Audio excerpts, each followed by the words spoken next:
Welcome back to the channel. Today's video we're going to discuss what to talk to your contractor or your builder about before you start a renovation or building project. So stick around and we'll talk about it.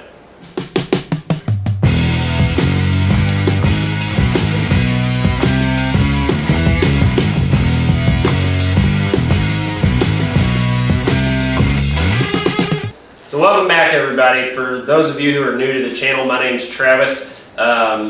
On this channel we talk a little bit about everything, mostly a lot of building projects, things that I'm in the middle of working on or building on. I've discussed a lot of plumbing repairs and videos in the past. Pretty much anything that I feel is relevant, that I'm in the middle of, or what's going on with me in life. Sometimes I'll break up some videos and I'll talk about what's personally going on with me or something that I've changed or that I feel is, fun video to put up or that might help you guys. So moving on, I've had a few questions from people recently. I know there's a lot of confusion these days about what to do with a building project or a renovating project, and I've had actually a family member of ours had contacted me probably within the last couple of months and was asking me, they're in the middle of starting to try to build a home, and they've had to delay that because of the way that the current market and the climate is. So that's a question I've gotten pretty frequently, coming from the world of home construction, home remodeling, and renovation. Just some of the things that I've seen that can be either hang-ups, pitfalls in the job that may lead to some kind of discrepancy between you or the contractor.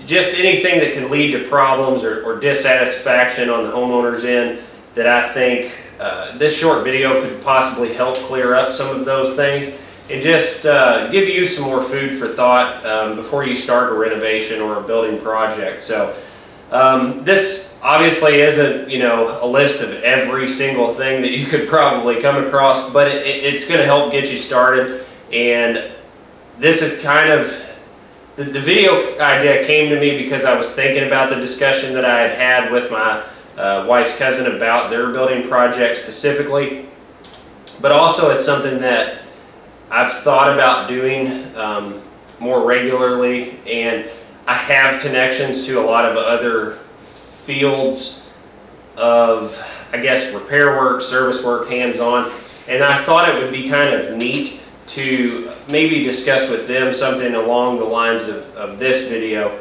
So like I have several family members that are in heating and air, and that's kind of something I'm not really up to snuff on a lot of things when it comes to heating and air. And I thought that would be a really neat video to maybe sit down with and discuss with some people that are more proficient than I in certain trades, and get their opinions on, hey, what do I need to think about or know about before I have someone do something for me at my home. Because we were actually, there's a mini split that we were just hooking up in my garage here last night, and we were talking about just the crazy amount of discrepancies in the HVAC world, and how many different things can be done all within a very small community where we live, that you would not expect the amount of differences in work that you could get. So like I said, moving on to tonight's video, that's just kind of where I'm at. That's some things that have been rolling around in my head as far as video ideas. So we'll kind of get started on this building list, or on this list, and what to think about before you're building or renovating. So I think the first thing that I had written down or jotted down is, I think before you get started, absolutely take the time, figure out what it is that you want. And when I say that, it's difficult in today's world with the amount of things out there like the internet and Pinterest and all these different sites to really nail yourself down to what is it that I want out of a new home, a renovation project, whatever that may be, whatever that looks like for you. So I think that's probably one of the biggest important keys that is a lot of times jumped over and overlooked in what needs to be done before you take that first step. So I would think about it, really nail yourself down to some options. A lot of times what we've experienced and it's really helped is when a homeowner brings in a designer. If they know that they're extremely indecisive, and that can go either way, whether you're building or you're renovating, it can be a little bit pricey, but I think most of the times that I've experienced in the jobs we've been on, it's pretty reasonable. So if you bring in a designer, they're really going to sort that out and help you take a lot more of a hands-off approach to the process, and maybe even be able to give you some renderings of what it's going to look like and things that a lot of general contractors just aren't going to be able to give you before starting a project.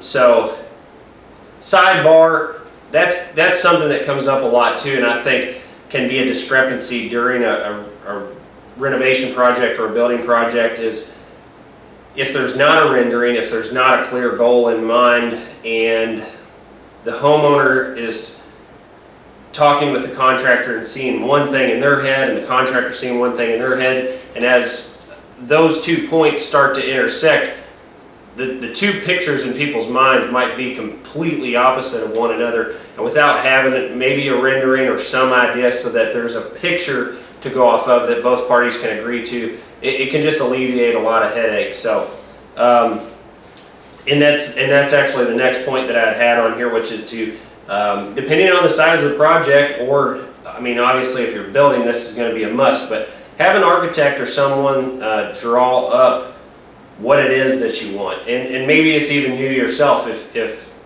you can put pen to paper and at least give a contractor an idea of what it is that you're looking for, that might clear up some of the areas. And then really have yourself nailed down to what you want to spend.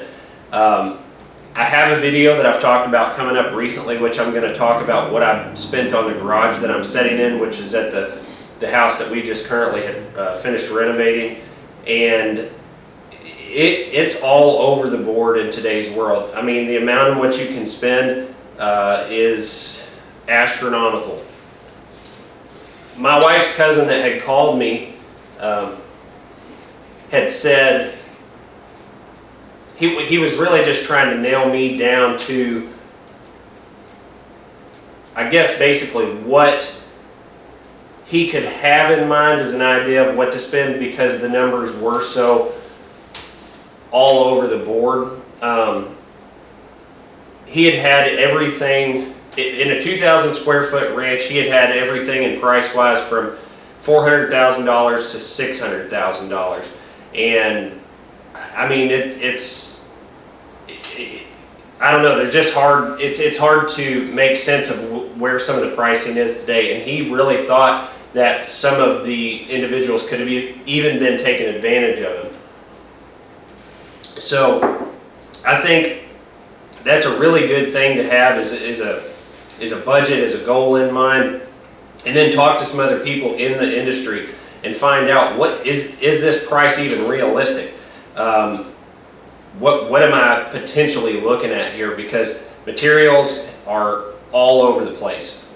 So that is a super important key. And then I think coming directly after that, be as upfront with your contractor or your builder as you possibly can. So what I mean by that is, if you're entertaining other bids or offers, I would definitely let them know that, because that can tick people off pretty quickly if they think that they're the only person that's looking at this job and they're giving you their information, but it also might help keep them accountable as to what pricing that they're giving you. So I think it works both ways. It just lets them know that they're maybe more in competition than they are just bidding something out on their own. And so with that, I think it also helps to let them know what your schedule looks like and your timeline. If this is something that you're wanting to jump directly into, then you're going to need to get on their schedule, because most likely, if they're a good contractor, they're probably going to be a little bit booked out.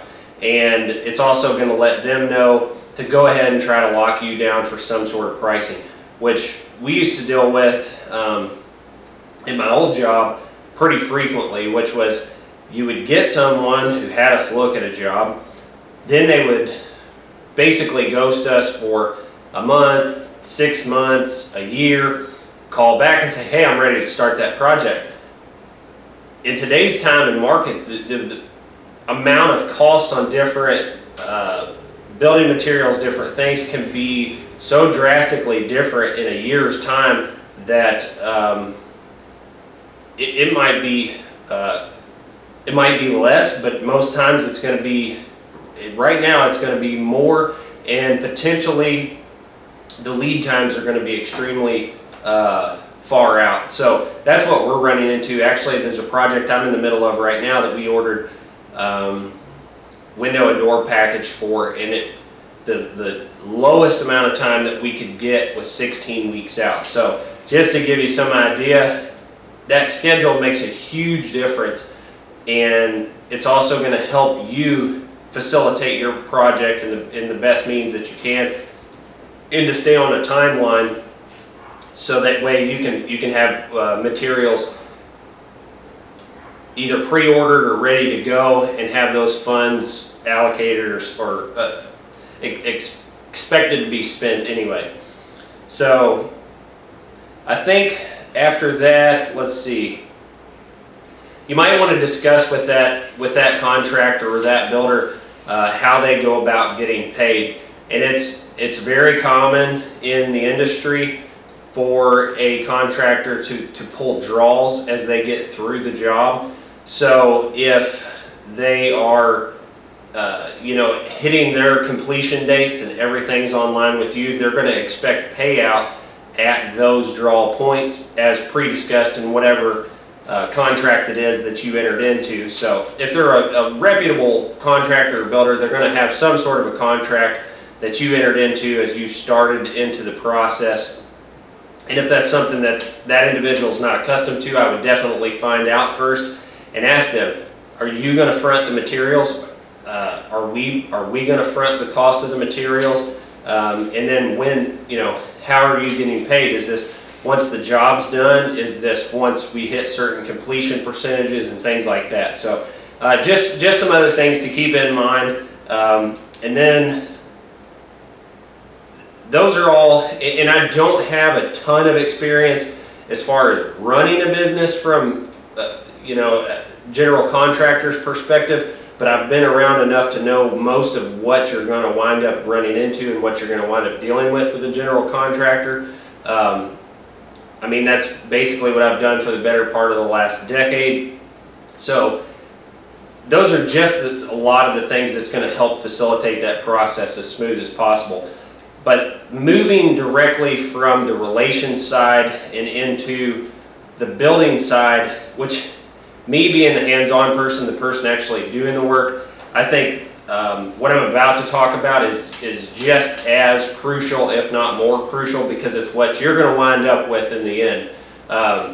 All those things that I've previously discussed are going to go away to some degree. So if there's a discrepancy with the builder, and maybe you don't like their personality or vice versa, or it was a little bit more than you thought you wanted to spend, whatever that is, that's going to pass. But when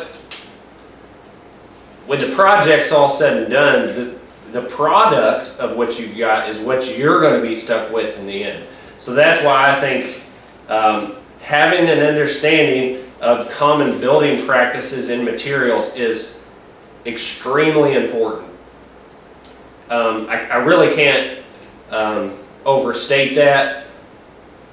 Even if it's not something that is your forte or your strong suit, I would have someone that you're close with or that can be a advocate for you and maybe sit down with you or your builder or your contractor, whatever that is. And it's not that difficult to really educate yourself on some of these building materials and practices and make sure that you're holding the builder or the contractor up to your standards of what you're going to wind up with as the finished product in the end.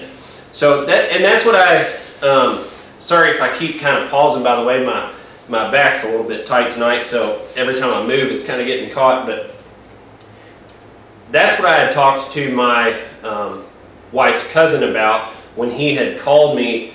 Was my opinion is that those building materials and practices are extremely important to me, because it's what I'm going to wind up with at the end.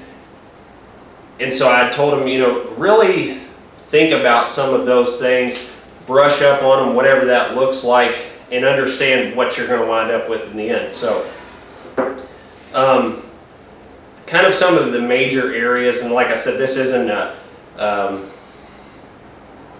complete list, but it's going to get you pretty close.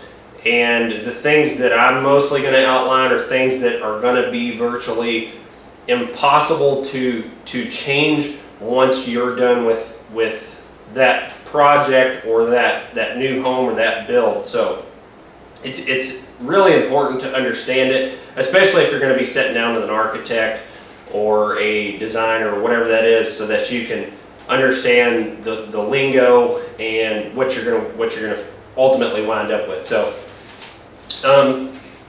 the first thing I have written on that list is framing materials and the general building materials. What are you getting if, let's say, your architect draws it up and you're looking at the plans with them? Maybe you don't know how to read plans, and that's fine. Ask them and say, what is it? What is the common use of these materials, and is this industry standard? Because I have seen, it doesn't happen so much if you're sitting down with an architect individually, but it does happen once the rubber starts to meet the road with the builder and the building process is started. So like I said, framing materials, and what I mean by that is what kind of materials. So there's a lot of different things that can be used in the industry.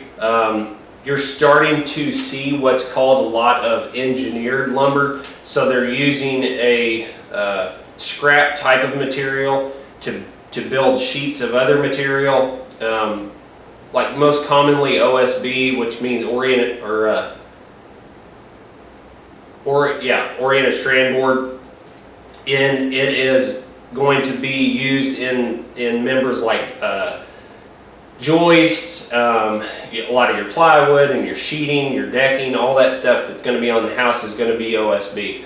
So I would understand that type of thing. So like as far as floor joists in the house, are they going to be engineered floor joists, or are they going to be dimensional lumber? And dimensional lumber is going to be your larger, like 2x material, like 2x10s, 2x12s, things like that you've probably commonly seen in a house before, or maybe not paid any attention to. But the engineered is going to be more of a 2x4 looking piece on the bottom with a webbing in the center of OSB, and they create what they call an I-joist with those, and they're stronger. They can be spanned out further, but that's definitely something I would ask them about. And there's industry standards for a reason. Most common building industry standards are going to be around 16 inches on center for most things, and that's floor joist and wall studs and everything like that. The only time you really see it get outside of that and still be pretty acceptable is going to be in the roof pitch or your trusses, whatever that is. So that kind of leads me into the next thing, which is understanding, how are they building the roof, because that's going to factor into that cost. So you're going to be looking at, is it trusses? And trusses are very strong. They're man-made, and you know, a lot of people prefer them as a building material. They also stick frame a lot of roofs, and those are really strong as well. So just understanding those different things.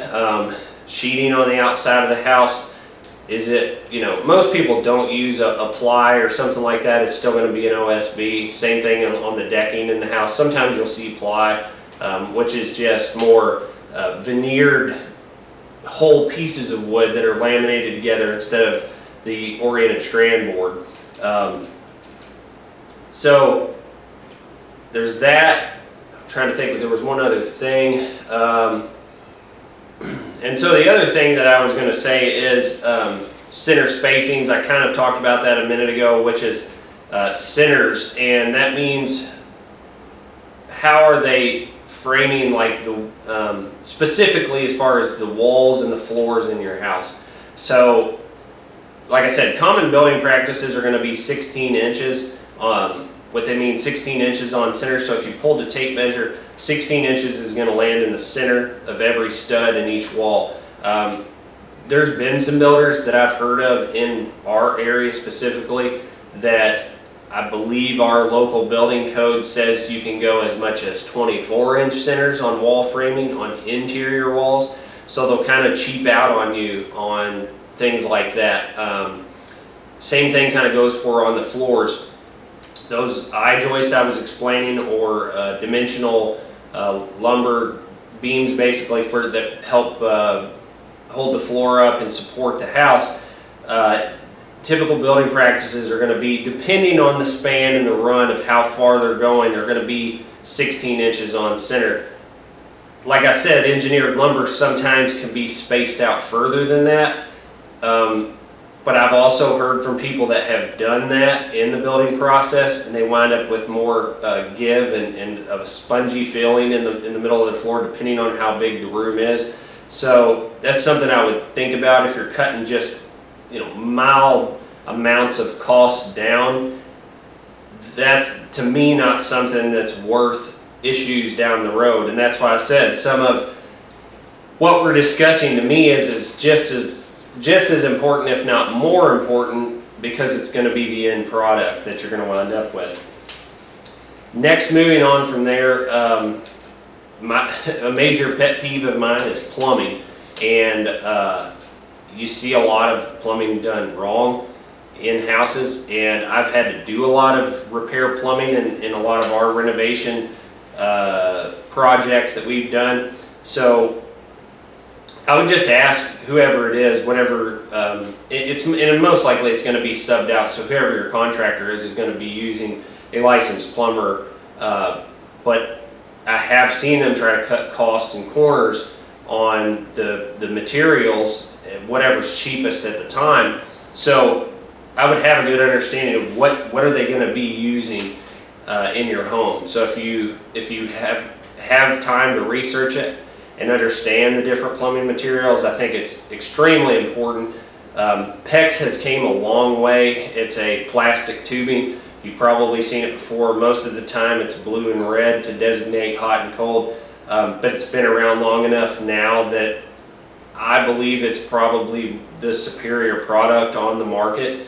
But also my probably close second to that's going to be traditional copper. Copper's been around a long time. It's lasted a long time, and it's a tried and true tested product that's served its purpose for a long time. What I've typically seen when people try to really go on the cheap on it is what they call CPVC plumbing, which is a type of PVC piping it's like what you've seen as far as drain pipe that's white, but CPVC is more of a yellowish color, and I don't know exactly what the difference is in it, if it's something in the chlorinating process that's different, but that makes it for potable water, but they glue it. And the problem I've seen with CPVC is it's generally not hung very well when they put it in homes, and so it's got a lot of give in it around things that, like your water heater and things like that in different places, and it can easily be broken. The longer CPVC's been installed, it seems like to me, and I don't have any scientific data that says that this is true, but everybody plumber-wise that I've ever discussed, I think we're all on the same page. It gets brittle, and I don't know if that's just as the pipe ages or whatever, but it's easy to break it off. And so every place in your house, like a toilet, your vanities and faucets, things like that, that pipe will be sticking out while you're moving stuff around underneath of your kitchen sink or whatever the case is. And you know, something gets hit or broken. I mean, it's out there, it lasts. I mean, I've seen it in a lot of homes, but it's definitely not what I would put in if someone was going to be doing or building a house or a project for me. So I would ask that to the builder or contractor, what kind of, specifically if you're doing a bathroom, what kind of plumbing materials are we using here? So past that, electric is pretty common. I don't know that there's a lot of different things that you're going to potentially wind up with out there as far as the wiring. I would brush up on those things and see what common code says in your area as far as what's the standard. I believe most houses in our area are running a minimum of a 200 amp panel now. Most of them are higher than that, and they're running some sort of a sub panel. But I would just ask them, you know, if there's specific things that you want, it's much easier to have those things done before the project's completed. So if you want plugs in your soffits for Christmas lights, have them added. If you want, like in my garage here, I added all of the low voltage wiring in for my garage door, so that way I don't have these goofy wires running all over my garage to my sensors for the open and close. Things like that. Do you want a generator plug on the outside of your house so that you can easily plug in and backfeed your house with a generator? Those are all phenomenal things to think about. Do you want USB outlets on your kitchen island or near your nightstand in your bedroom? These are things that could be changed, like an outlet's one thing, but you get the point that I'm making. It's just giving it thought and understanding what it is that you want in the end. Now, a generator plug or something like that's definitely, I would have added in, and I would make sure that whatever that electrician's installing is an adequate amperage service panel.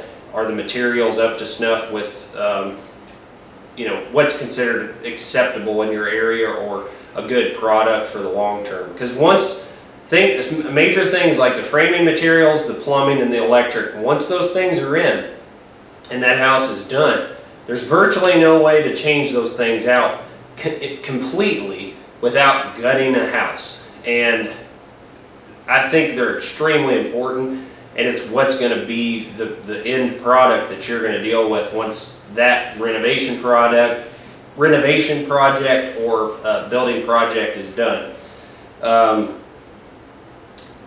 couple other things that I guess probably aren't as crucial, but they're still up there on my list is, you know, you might want to, I guess insulation is just as crucial because it is not something that can be changed once this project's done. Specifically on a new build, more so than a renovation project for some of these, but it's still important, I think, on both. But insulation is a big one, and deciding what you want. A lot of people these days are starting to use spray foam insulation. It's kind of the latest and greatest craze. The insulating properties on it are phenomenal, and it's going to make for a very tight house. But I am not a fan of spray foam insulation. I've worked with it on the other side where I've had to cut things out and do remodel work and get to things that were buried in foam.